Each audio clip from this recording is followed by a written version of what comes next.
There's Bart Williams, and he's through here! And in the end, Forest will say it doesn't matter how you played as long as you win it. And has Bart Williams' goal done the trick?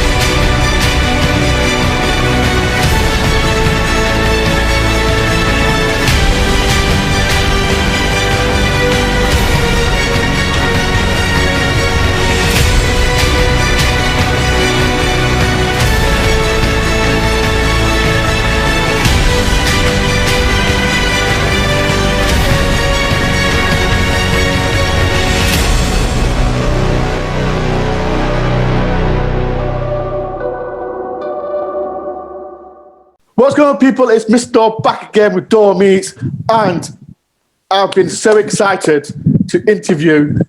I've got to put respect on this guy's name. Respect, because it's an honour to have the legend in my eyes, Chris Bart Williams. How you doing?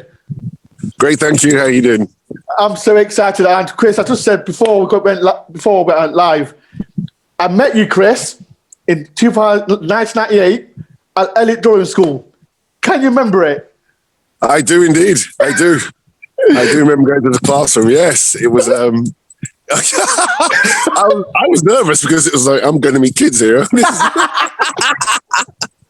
But Chris, you know what? I don't know if you remember it right, because I still remember it from this day. Because I think the time you wasn't playing. There was a time that you wasn't playing for Forest, and the Evening Post reporter kept asking you questions about why you wasn't playing, this and that, and you shut down the Evening Post guy and said to him, can you screw that paper up, chuck it in the bin, I've come here to talk about the project. Can you remember that? I do. It sounds like me. Controversial as ever.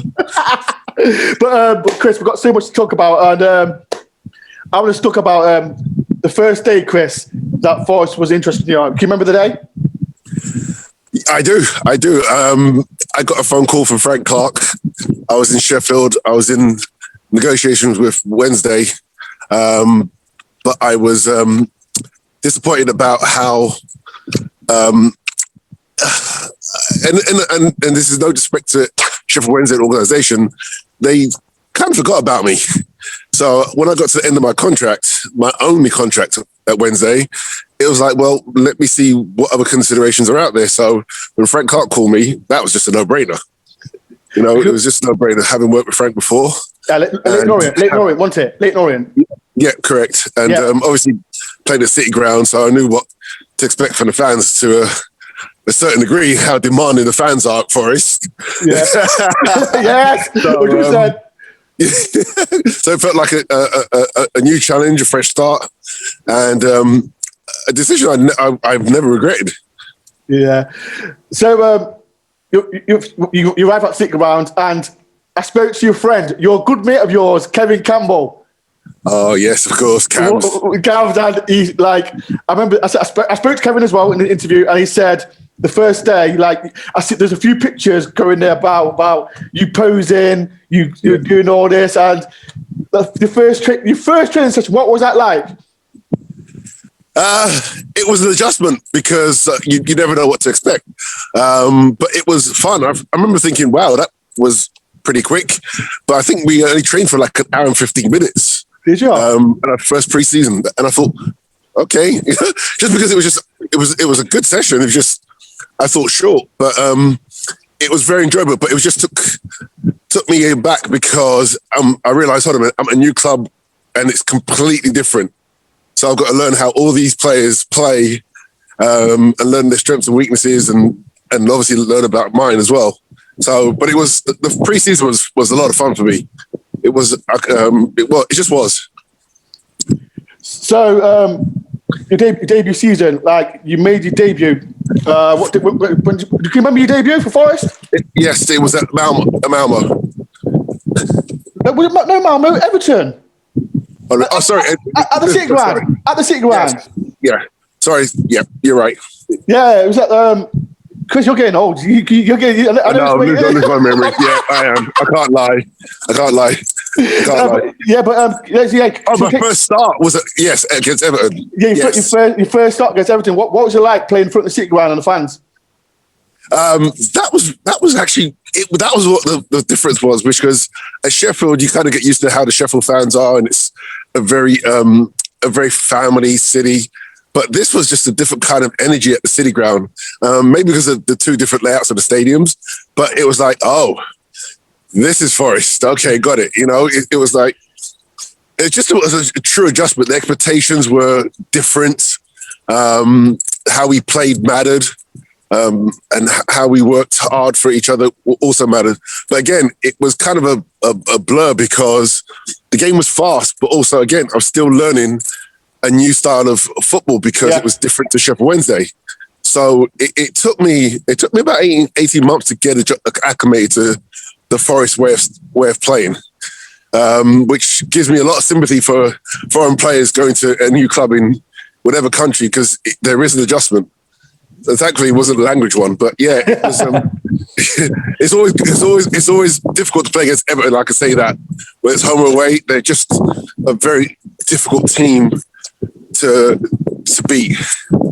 Yeah. So the 1997 season, Frank Clark got sacked, and like I said, he brought you in. And what was your reaction when he got sacked? Disappointment, because you can't. It's hard to put your finger as to why we didn't do as well as what we should have done. It's not like we didn't go to the games prepared. But the first season was fantastic that I had. It was just the second year was a struggle. So I would have kept Frank on, and that's not just about loyalty, just because of his managerial style. And I think if you give a manager who's been there a while the benefit of doubt, I think they can turn it around. But obviously that's not my call. But it was definitely a disappointment. So Chris, your first Forest goal, can you remember it?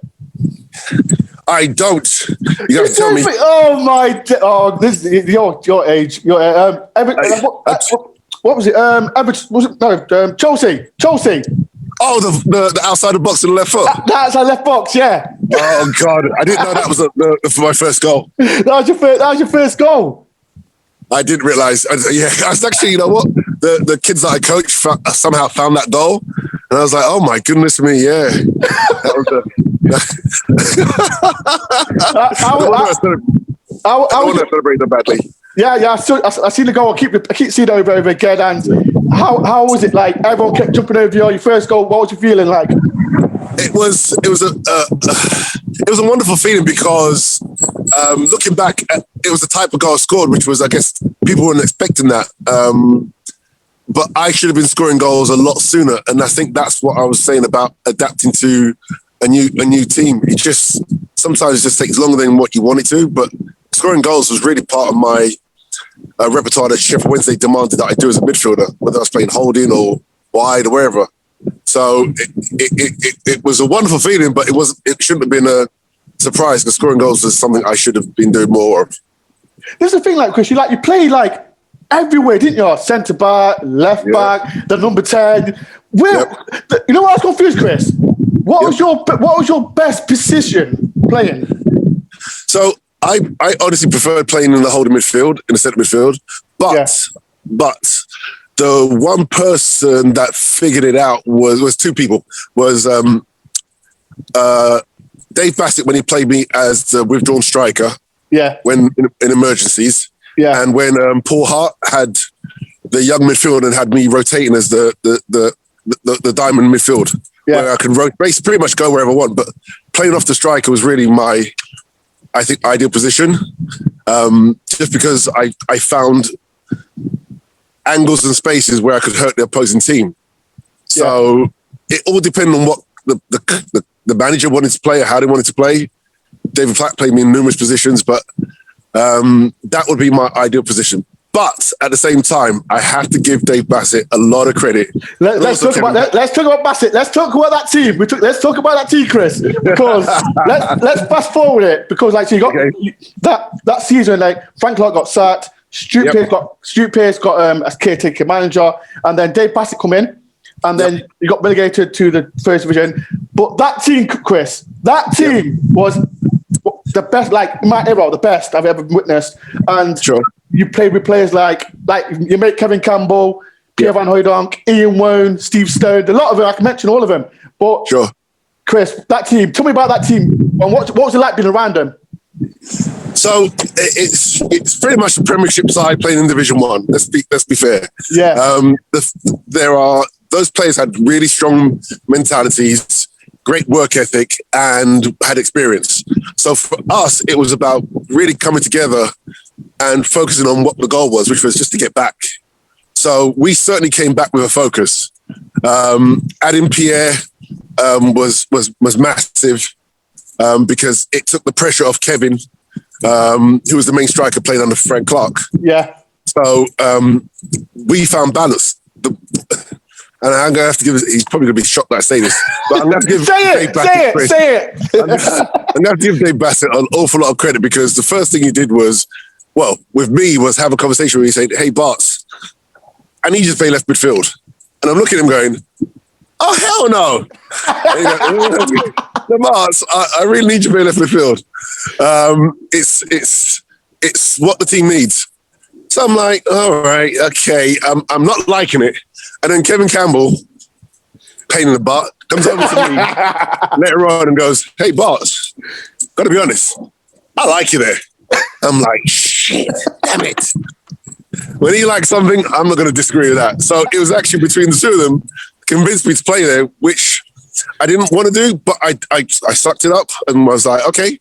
But then I understood why he wanted me there because I was playing in front of Alan Rodgers, who was new to the team. Yeah, Alan had tremendous pace, and he was basically my young legs. So he was going to do all the running. I was going to use my experience to, obviously protect him and also help him with the ball because I was comfortable with the ball, and that's what we found, balance. So Alan knew that he had to run up and down the sidelines. That was his job. Yeah. And I would obviously protect him so he wouldn't be isolated against any experienced players that played out there. So it was genius by Dave Bassett. It really was. And also, I think what he also wanted was the fact that I could create and defend and obviously hit those diagonal balls that we sometimes needed. Yeah. On the counter attack. So it was really smart by Dave Bassett, but Kevin Campbell was very persuasive. I spoke to Tank, Chris, about 2 months ago, and he said, I'm going to mention that, Chris, I know everyone mentions it over and over and over again, that Reading game. And Alan Rodgers said to me, it was the most frustration game that he's played in. And Chris, that goal that you scored, I know you keep talking, everyone talks about it, but come on, talk to me on this channel. How did you feel about scoring that goal? So Alan Rodgers is right. It was we just couldn't put it together. And I look back and it was what Reading did to us. Like they were fighting for their lives and their manager did a great job. I mean, they did their homework. So they frustrated us. We couldn't get a rhythm. So basically it was just a crappy performance, but thankfully in the change room, we didn't panic. We just didn't panic. But when Dave Bassett put me up front because Kevin got injured, I just went back to, it's so funny how you go back to your childhood and think about some of the things that you do when you play in the playground or with your friends. Yeah. And it's something that I did back in school days. Yeah. And I remember it where we had a free kick and I remember I think John Helder was in front of me and the ball got played. I was hoping he was going to miss it. And I saw the flight of the ball. I was like, yeah, he's missing it. And then once it came over his head, I was like, okay, this is just about reenactment. So I knew my first touch had to be good because I was going to goal. I was the passing it. Yeah. It was a case of getting to goal. And also, I was predicting that the centre-back may have to foul me if he can't get the ball with my first touch. So once he didn't foul me and he let me turn, that's when I kind of knew that I was going to score. But you don't realise the importance of the goal until, for me, it wasn't until I got home, because people's jobs relied on us getting back to the Premiership. Yeah, it was. And the fans obviously want it. That's easy. But it's the staff at the stadium that make the club work behind the scenes. Their jobs are critical. So the goal had a lot of meaning, and it gave me a lot of satisfaction because of those factors. Not just the fans, but everybody who was connected to the club. So, it was a really frustrating game, for sure. But it was definitely one of my favourite goals. Yeah.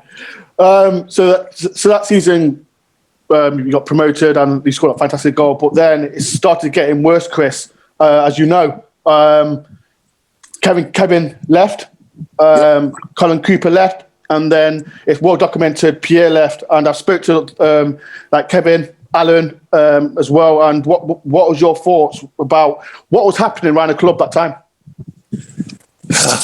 I think I can safely say, in my opinion, it wasn't Dave Bassett. There's no way Dave Bassett was going to the Premiership without Kevin Campbell and Colin Cooper.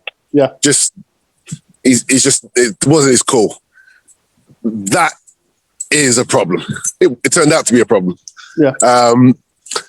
Because now you're ripping the heart and soul part of it out of the team, and now you're going into again with new players. Not necessarily a wise thing, but especially that experience as well. It just wasn't wise. So the change room was very difficult because we have a player on strike. Yeah. Right or wrong. Yeah. We're now becoming like a spectacle. So now you've got new players, young players, having to deal with, talk about Pierre and strike versus focusing on the game. It's just not going to go well. Yeah. And if you don't start well in the Premiership, it just becomes harder to get that victory. You lose confidence. People don't want the ball. You don't run as fast. It just becomes, people become nervous, and then it becomes disjointed. No matter how many managers you change over, it's not necessarily always going to work. So it's not about blaming Pierre, because I can see where he's coming from, which is you just taking my partner that's going to help me be successful away, and that's stupid. Yeah, he's right, but we as players don't get the right to say that. Yeah. And certainly, it didn't help us. And that's what I communicated to Pierre when he came back. I went, this is not the way to do it. You have a right. Oh, so you told him. So you told him to his face about it then? Yeah, we had a candid conversation in the change room. Of course, yeah. Yeah. I was never the most, I wasn't the most diplomatic person, but I just told it how it is, and people just tell me how it was. And it wasn't, I wasn't being mean, I was just being factual. Yeah. He does have a right to do what he wishes, but we get the consequences of those actions as a club, as a team. And that was, then you have division, because you always want to support your teammate, but when someone's done something wrong is wrong. And the best thing to do is say, you know what, acknowledge it and we can move on. But he never did. He always thought he was right, and he wasn't. The end game just didn't work. It made him look like a spectacle. So that's my viewpoint. Yeah. So you're just not going to stay in the Premiership with that going on. So again, it's not a decision the players made, and it's a costly one. 100%. So you're in the Premiership, and there's so many games that I want to mention, but the game that sticks out, Chris, you sent another team down, Chris, Blackburn Rovers. If you remember. Yep, I do. Yes, I think I spoke to quite a few Blackburn fans, and they was gutted about it. I said, I'm interviewing Chris Williams. Oh, that clan who sent us down. Oh dear. Yes. Yes. And what was that feeling? Did you get any stick from any Blackburn fans for setting them down? Yes. Apparently they didn't call me a clown to my face. That's shocking. But the clown is pretty much accurate, so I'll give him that. It was a bizarre thing, because when Ron Atkinson arrived, I was cast aside to the reserves. Yes, yes, he was. I was cast aside to the reserves, so it was a very strange season, pretty much trained with reserve team. So we went to Villa and got relegated at Villa. And I think I played like 20 minutes. And basically after the game, Ron Atkinson is chastising me. Was it? And I had, he was chastising me after the game in the change room. Wow. And I was like sitting there and I was like, okay. Then finally something snapped. I went, hold on a minute. In the polite way, which I didn't use polite words, I was like, are you out of your mind? How can someone play for 20 minutes, be chastised months, and you're blaming me for us losing at Villa? Wow. And get relegated? That's the end. So that was that. So I remember next day we had to come in and run in the snow. I think it was snowing next day. We had to run for ages. And I'm thinking, you're not upsetting me because A, I don't drink. B, I got reserve game on Tuesday, so it makes no difference. Yeah. And so, ironically, he came to reserve game on Tuesday, which was at Leicester. Yeah. And then came in at half time and said, hey, Bart Williams, that was a good half. I was like, yeah, if you've been here for the last few months, you would have seen that. So back to the Blackburn game. So I got back in the team, and I guess we won the last 6 games. Yeah. So like 6 games. And so after the season, Ron said to me, why weren't you playing like that sooner? I was like, dude, I was playing like that. I was in the reserves, but you're Man U watching Champions League. Your assistant coach is freaking Stevie Wonder, and you guys left me out in the cold. Yeah. I mean, the one thing I know about Forest is it always has a Neil Webb, a Scott Gemmell, or Roy Keane in the middle of its field. Oh yeah, 100%. Yeah. That's Forest. Whether you go down or whether you stay up, it's culture and philosophy matters. That's Forest. And I was brought in to be a poor man's Roy Keane, but that's what I was brought in for. Yeah. Nowhere near his level and what he does. But my responsibility was to make sure I get on the ball. So going to Blackburn, I was already doing that all season, but in the reserves. Yeah. So that's where you learn as a player, now as a coach, how you treat your players and how you communicate with your players. And where as a coach, where I am accountable in my effectiveness of communicating. Yeah. But it was certainly it was a rewarding end to the season, but it was a frustrating one because one was like, why were you playing that sooner? And I was like, I was.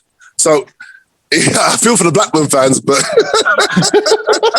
it was just funny. I spoke to a few Blackburn fans. I said, I'm interviewing Chris Bart Williams, the guy that's got you relegated. He went, what? Him? I went, yeah, sorry.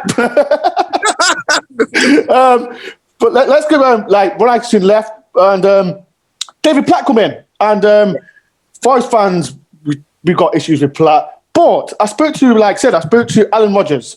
I spoke to do you remember Keith Foy? Yep, of course. Yeah, Keith Foy. And they said he was a good manager for them. Like, what was he like with you, Chris? He was an excellent manager. Was there? He was excellent. Okay. He was excellent. I think from the fans, I can't think that the fans, because I was in the actual environment myself. Yeah, in that bubble. Yeah. His football knowledge is unquestioned. His ideology was excellent. I think what was rough for him was with his signings, possibly. Yeah, the Italians. Yeah, the Italian, and obviously Ricky came in. It was an adjustment for them, and it's tough in Division 1. Yeah, of the senior fans, they know what Division 1 means, which is the old school. You scrap it out. It's not pretty at times. Yeah, but the W is very important. Yeah. So no, the Italian boys don't really understand that on that level, the English level. Italian level, they get it, but it's just different football styles. Yeah, but as a manager and a coach, he was excellent. Okay, I'm surprised with that. Like, as a Forest fan, as a Forest fan, like, as you know, I heard so much stories. Like, he took down all the stuff from the history. Was that true? No. He didn't. He absorbed the history. He had a rough start with the fans. Yeah. And he was inheriting a team that was still recovering from a pretty dismal previous year. Yeah. So it was one of those situations where the first year was rough, and then the second year for pre-season, it felt like a championship start again. the energy. And so it was like, we kind of knew we were going to get promoted. We just felt it. It was a young team, but it was a very exciting team. And they kind of figured out what their manager wanted. So when he left, we were in, I think, Norway on preseason, and he announced that he was going to go coach the under-21. Yeah. Alan said that as well. Yeah. No. This is not the time for that, Platty. Come on. But absolutely, he has to take that opportunity. He has to take that opportunity. And for me personally, having played a lot of games in the under-21s and the youth teams, I just thought it was only a matter of time before he got the first team job. Yeah. Because his knowledge and his management was just excellent. So it was really disappointing. And then obviously we got Paul Hart, but it's one of those bad first impressions. But if only the fans could have seen what was coming. Yeah. It was the true David Platt. I mean, he really was excellent. Oh, okay. Well, that's what the rest of the players said. So that's really positive. That's really positive. So 2000 Chris, this is a weird one, right? Because 2000 and 2001 season, I didn't like this. You played centre back alongside Christian Edwards and Tony Vaughan, and I didn't like. I'm gonna lie, I didn't like it. I didn't like it, Chris. But you was top scorer for 15 goals, and I think to myself, like, I remember we had. Like, I'm a good friend with David Johnson. Yeah. And I think to myself, why is Chris playing centre-back? We need him in that role. Like, did you enjoy playing centre-back? It wasn't my favourite. I thought so. It wasn't my favourite. Again, after having Dave Bassett, it was like, okay, here's where I'm at. And I might as well get used to it. Yeah. So I think that's where David was like one player short. Like he obviously wanted someone like myself coming out with the ball with the back, which is really important. Yeah, someone who had a long range game, and that was important. But we never found a person who could play either the centre back role with Tony and Christian, or the centre mid role. Yeah, because I realised when you're at centre back, you got a limited role on how you affect the game, but when you're in midfield, you can be more precise with your passing distribution. Mm. So that's what he was trying to figure out. It was hard for him. I'm an annoying player because Leyton Orient, trained me to play various positions in my development. Okay, did they? Focused on the centre mid, yes. Okay. So even at Orient, in the youth, I did play different positions, but when I got into the first team, my first game was at Brentford away for the first team, playing right back of a 5-man defence. Oh, wow! And I had no notice I was playing there. It's not like I had a week of practice playing there. It was like, hey, Christian playing right. Oh, okay. Before the game, and then the next game I had for the first team, I played right midfield. You play everywhere, man. You play everywhere. And then finally, I know. It's my own fault. So scoring 15 goals from centre back was insane. Obviously, penalties and free kicks mostly, but most of them, yeah. But it's why I should have scored more goals in midfield, and that was my aim that year to get 10 goals. But I just didn't know I was going to play centre back, obviously. I couldn't believe it. I just said, I think it was the game against Gillingham away, and I thought, why is he playing centre back? Like, I know, like Tony Vaughan, Christian Edwards, they're centre back, but Chris, it doesn't make sense. And then top scorer as well. I thought, this is mad. You might just play as a number 10. You would have got 30 goals. Well, it was mad. So 2001, 2000 season, Chris, you had to leave due to financial reasons, and what was your opinion on that situation? So now things are past. So when Paul Hart took over, in my mind, I was like, and I've known him from the youth team. So as a coach, he's fantastic. Yeah. But when you're the first team manager, you've got to deal with a lot of politics, the players and everything else that goes with it. Yeah. So when he came in the dressing room and he spoke to the team, my first impression was, oh, it's Paul. Then I realized this is not going to be pretty. That's why I said to him, this is not going to be pretty. Okay. However, we've got to do our jobs. His playing style and how he wanted us to play was fantastic. Yeah. He wanted to get the young players in. That makes sense. Yeah. How quickly you integrate them is a balance in that, because you need the W's. Yeah. And you want to play well to the Forest tradition. The young boys weren't ready to be thrust in on a weekly basis in the championship. They just weren't. So when he got rid of Andy Johnson was the first person he got rid of. Johnson left. Johnson left. So basically the club got rid of Andy. And that's where I told everybody, went, here we go. And so then it was trying to get rid of Alan Rogers. Then it was going to be me. And so again, Paul was just doing what he had to do politically. Yeah. So it wasn't his choice then. It wasn't a choice. People upstairs. I wouldn't say I can't say whether it's his choice, but he had to execute it. Yeah.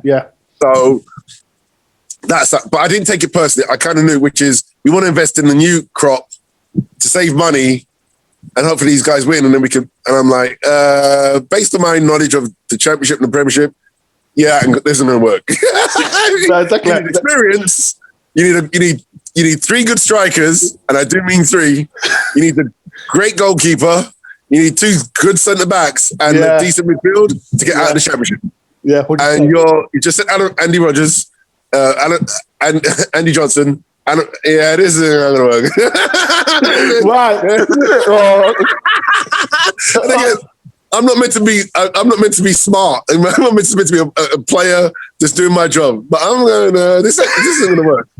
So when this club came to me and said, "Hey, Birmingham City, my old boss Trevor wanted me to go," I was like, and I said to Trevor, Trevor, you know what? I am going to stay at Forest because I have unfinished business. Yeah, that's how I felt. And Trevor was very persuasive. He was like, listen, this is what we're going to get. And it was a fantastic deal. There's no getting around it. And I said no to that. And previously, I think it was when Frank Clark went to Man City, he wanted me to join Man City. Did I? And I said no to that because I said, I've got unfinished business. I don't want to be one of those players that goes club to club to club. I wanted to be somewhere where fans got to see what the very best of me. Yeah. It wasn't about money. It wasn't about anything else other than me leaving some sort of legacy behind. Yeah. And also, certainly with Platty, I didn't want to go. So when Paul Hart came in, I was like, you do understand I don't want to go, right? I'm happy to stay to get us back into the Premiership. Yeah. And they went, we don't care. You have to leave. I'm like, oh, okay. Wow. so my agent called me one evening and said, hey, you can't play anymore. I went, what? I went, you can't play anymore. You're going to have to play in the reserve. You have to play in the reserves. No, you're not even going to play in the reserves. You have to train with the reserves because you have to leave. Wow. So I'm like, oh, okay. So I went to train the next day. Yeah, I pretty much trained with, it wasn't even reserves. And they didn't care. So it felt really strange on a Friday afternoon going home. Wow. And the weekend to do nothing apart from train by myself at home. Oh, that's harsh. It was cold. It was very difficult to put into context because you're not socializing with your teammates anymore, and you got a coaching staff that can't look you in the eyes anymore.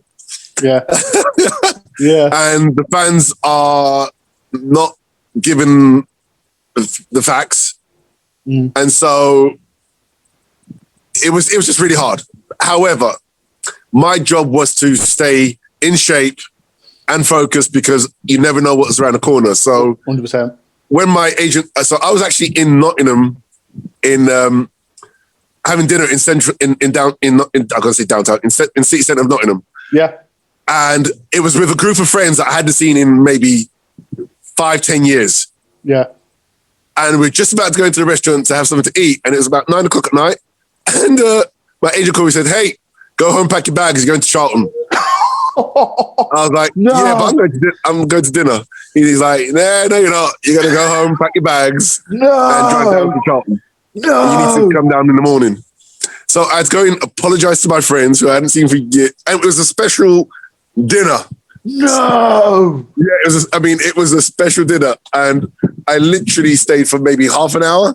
And then I had to go home, which I lived in Ashby, de la Zouche. Yeah. So I had to drive 40 minutes home, pack. You could have done it in the morning. You could have done it in the morning. No, because I had to be there in the morning. I had to be at training in the morning. So I had to drive down to South London, it must have been like 11 o'clock at night. I stayed in the hotel and then ended up at the Charlton training ground. I mean, it was just, that's how quick it went. So it was weird that you're not good enough to play for Forest, but you're good enough to go to the Premiership with Charlton. That's just weird in itself. Yeah, so that was very unusual. But that's why I did what I did, which is it's not the fans' fault. They just didn't know. But I think they tried to sell me to Bolton as well. And what was that? Yeah, but again, it was all about me saying no. It's just no. And I truly want to stay, but it was not happening. So, yeah. Wow. I'll tell you last about the Miss Forest, but Chris, there's so many questions. Like when I announced it, I've got you, Chris. There's so many questions, emails, blah blah blah, and it was mad. But this is my question, Chris. I asked every Forest player. As you spoke about Alan Rodgers and Andy Johnson's, both nutcases, absolutely nutcases, and away days. Did they ever do any prank jokes on yourself, or did you do them? You know what? Thankfully, they didn't. Thankfully, they didn't. But those two were insane because I'm not sure if they told you. We used to travel to away games and get to hotels. Yes, they did. And I think when we went to play Chelsea, it could have been Christian Edwards or someone's bed in the fire exit on the stairs. Like they totally dismantled the whole room. They've told me. What are you doing? So it's insane. Insane. Yeah, absolutely insane. Oh, dude. What was your? You know when you first joined Forest? What did you sing a song? Yeah, like you got to do like the first with the microphone and all that in front of everyone. No. I wasn't that talented. Chris, come on, your style. No, I sucked. I got to own that part. I do. Yeah. I wasn't good. But the next question I'm going to say, like your relationship with Kevin and Chris, your dancing celebrations is mad. Like, come on, talk to me about your dance moves, Chris, man. I'm not sure what we were doing, but we actually worked on them. That's what makes it worse. Yeah. That's what makes it worse, that we actually worked on them. I think we spent more time working on our dances than scoring goals. We just apparently enjoyed shaking our booties as if we're Latinos, and we're not. So that's all I can say to you. It definitely comes handy here in Miami. That's for sure. Oh my days. Question from a Voice fan. Which player, when you're growing up, was you like influenced by? Oh, oof. I had numerous players, but I can share some of them. So I was a big John Barnes fan. Yep. Glenn Hoddle, Mickey Hazard, Peter Beardsley, even Jan Mulby. Yep. Alan Hansen. Loved the way Alan Hansen used to play. Wait. Are you a Liverpool fan? No. Just that does not play for Liverpool. Well, you know what? Orion tried to get me to Liverpool, but thankfully he didn't send me there because I wasn't good enough. But what else do I say? Obviously, Gazza was a big influence as well. So those kind of players were domestically really good players that I liked. The other player I liked as well was Redondo, who played for Real Madrid. Yeah. Good player. He was a good player. He was such a good player. So those are the type of players that I really liked. Next question: which player like, did you get along with? Like, I know you get along with Kevin Campbell. What else other players did you get along with at Forest? Well, what outside, outside of football, who did you like spend more time with? Do you know what? I was sometimes so it was difficult. It was pretty much Des Little, Jason Lee was kind of our small group. But the funny thing is, we had a side of the dressing room that was pretty much the younger side. Yeah. It had like Kevin Campbell, Scott Gemmell, myself, Jason Lee. So that side dressing was even Mark Cross. Mark Cross was on our side as well. It was a very fun but kind of banter side. But yeah, I wouldn't say we hung out loads outside socially. It was our schedule was too busy. Yeah, and the rest time was also important. So those are the small circles that we did. But often we had enough team nights out. That's for sure. Yeah.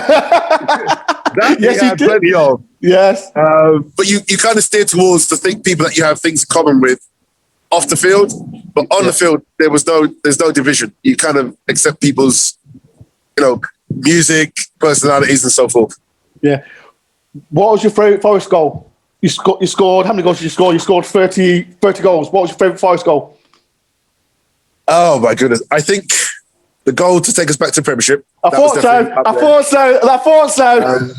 would say was my favourite. Was my favourite, but maybe my second favourite. Woo! Let's see. You know what? I think actually this sounds strange. My second favourite was probably my penalty at home, and I'm trying to remember the team. But Andy Johnson was having an argument with I can't remember who it was. Was basically the guy, one of their players was saying, he's going to miss this. And Jono said to him, nah, no chance. And when he told me, I just started to laugh in the guy's face. I can't remember what team it was. So I'll find out. That was probably my second favorite. Who's the best player that you played with? That's unfair. Oh, come on. That's unfair. So again, I have a list. I love playing with Kevin Campbell. Yeah. Ian Wright for a short time. I wish I could play with him when he was younger, and I was younger too. Chris Waddle was amazing. Viv Anderson was something special. There's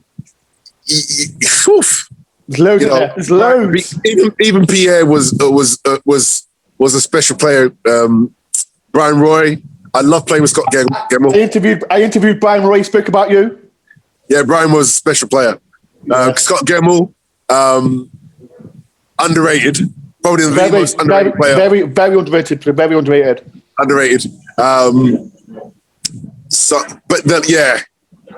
I've played with some wonderful players. Even Eric Cantona was at Sheffield Wednesday for a couple of weeks. Was before it? he signed for the league. Yeah, he was. Oh, Came to Wednesday first. I think it was because we stayed in the same hotel. We trained. Unfortunately, I took him out. Bad boy. But he ended up signing for Leeds, but he's definitely up there too. He was a special player. What about player against? Who's your favourite player that you played against? There must be one player you must like. You must look. I'm thinking, he's amazing. I would say between Roy Keane, Patrick Vieira, and Gaza, that causes you enough trouble as it is. Those three are just. It was a joy. After the game was a joy. During the game, not so much. But I love those challenges. I love those kind of challenges. If you said could I go back, I would love to play those big teams every week without fail, because those players are so good technically, so smart tactically. The IQ when they play is just incredible, and that's the part of what's fun about playing in the Premiership. Even to this day, you watch it, and I can kind of watch it and see what decisions players are going to make. Yeah, because some things don't change. The speed of the game, the ball movement, the player movement. So it's kind of fun to look back and see how we used to play, but then also see how it's played now, and you kind of smile how technically advanced all the players are now, which was an issue probably 10, 20 years ago. we weren't so technical as a country and a league. Do you miss playing at City Ground, Chris? Yes. It was very weird coming back to play against Forest when I played for Ipswich. My game, it felt I was wearing blue, and it felt wrong. Did you get abused? did you get abused from the Forest fans, or what was it? No, I didn't. No, I didn't. That's good. No, the fans gave me a lovely ovation at the end of the game, which was really, really kind and meant a lot to me. Yeah. It wasn't an easy relationship in the beginning, but certainly once I figured out what it meant to be a Forest player, it was very important to me. It's kind of like when I got married. You don't always know what it means to be a husband until you kind of get into it and you make some mistake. Yeah. You're like, oh, okay, but you figure it out. Same with Forest. I felt as if I figured it out, and I got to display some of the best parts of my game whilst I was there. So now you're retired, Chris, but now, as Forest fans know, like, they kept asking the same question: what's Chris doing this? What's Chris doing? And Chris, what are you doing? Like, you're in Miami, right? Yep. And so tell everyone, what are you doing now? You're doing a academy, isn't it? So I've got my own youth club. Yeah. And basically, I am helping players try and meet whatever level they want to play, whether it be for their high school or colleges here, or if they want to go further, just giving them sound advice or pointing them in the right direction. But basically, I started my own club and recruiting to allow kids from Europe who want to come and play here in college, like, players who don't make their first teams, if they want to come to America, have a great education and also play football here. But really, it's recruiting kids in high school to come through my high school program, club program, and then go wherever. So it's really rewarding seeing my club team play with a style that's kind of in between Sheffield Wednesday and Forest style. Yeah. And I was actually coaching them last night, and I was smiling. They're like, "Coach, what are you smiling at?" I went, "I'm doing an interview tomorrow, and it's about my old club, and it's going to be interesting. And I'm watching you guys play, and if they can see you now, I think they would smile because they were playing a lot of one and two touch, and I was like, yeah, this is how you inherit, a philosophy of a club. You take it moving forward. So it's very rewarding for me. Very rewarding. But as you know, you're in Miami, and I know we're in this pandemic at this moment.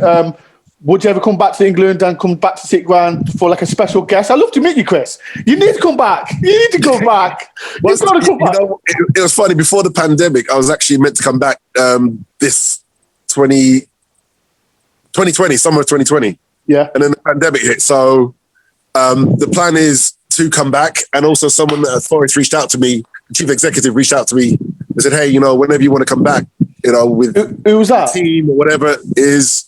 I can't remember the gentleman's name, but he was really, really, really kind. He said if I want to come over I wanted to bring my team over. Oh, okay.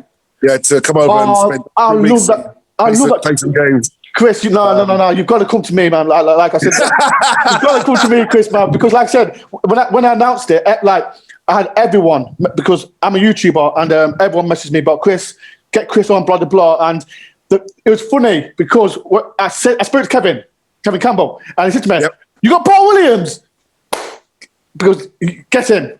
But it's so I'm so excited because, like I said, when I said before, mate, you've got to put respect on Chris's name because he was the guy that got us promoted. And as a young fans, they don't know what promotion's like, and it's frustration at the moment. Do you still keep a lookout on Forest results? Oh, good. Yeah, absolutely. It's always wonderful to look back and then see the results. So basically, when I check the results because normally I'm because of the time difference, I'm finished coaching the game. Yeah, and you're a busy man. Yeah, you're a busy man. Forest play Sheffield Wednesday. I'm like, oh, that's going to be an intriguing matchup. But no, my plan is once the pandemic is over to come back to Nottingham and bring my team over, have them play some games, and hopefully, Forest can steal some players off me. Free. You don't have to pay for it either. But, that's pretty much what I'm trying to do, which is get some of these kids highlighted in programs and clubs in England that fit where they possibly may be. So I would love to get one of my boys if they're good enough to play at Forest because it's such a great place to play. That'd be fantastic. Like, because I'd love to meet you. Like I met you in '98, and I was just like, it was like, do you know the story about? Because do you know Craig Armstrong? Of course. Right, because it was funny because I was about to do his interview, and then when Chris contacted me, Craig's face was like, Ben, what's wrong, Ben? The Bart man just messaged me and went, what? Chris went, yeah. I was like so excited because I said, Chris, you're one of my idols, and I appreciate it. It's just it was a pleasure because, like I said, you're not a social media guy on Twitter. No. So I was so gobsmacked. And Craig Ben's like, Ben, just chill. I was like, okay. But Chris, I really did enjoy this interview. And like I said, Chris, when you do come back to Nottingham, I'd love to meet you, Chris. It'll be an amazing experience. Well, you got my number and my email, so please, I'll definitely let you know once the pandemic's over. But yeah, that's the plan, to come back to Nottingham and hopefully get some games at Forest against my team and no crying if my team wins, please. No crying. Oh my god! Well, people, if you enjoyed this interview, Chris Poplin, please do hit the like button, subscribe if you're new. And Chris, it's been a pleasure. Yeah, I would like to say one thing, if that's all right with you. Go on, say it. To all the fans that have written into you, to all the Forest fans, I know I've not been a voice for long. Thank you so much for some phenomenal memories. Thank you for the memories, Chris. No, Chris, thank you for the memories. Thank you for the memories. Like, you're my idol. You're one of my idols. It was just, I'm a very lucky man to have put that shirt on. The history that goes, good morning. Just have to say hello to my name. It's just, to have seen Forest play as a kid in cup finals, and then to play for them was something special for me. So thank you to all the fans and how kind they've been to me. And I look forward to coming back and saying hello. Yo, that day when that day comes, Chris, you better message me because I will. Because it's got to happen. It's got to happen for me, Chris. It's been a pleasure. Say hello to Andy and Kevin Campbell for me, please. No, before you go, I'll speak to you before we go. But this is like I said, I spoke to Kevin and he wants to see you. But we'll talk afterwards. But okay, yeah, sounds good. But yeah, people, thank you for watching, and please. We'll give I'm still gassed. I'm gassed. I'm going to be excited for the whole day now. But Chris, it's been a pleasure, and thank you for coming on, Chris. You're welcome. Thanks, mate. Cheers, Chris.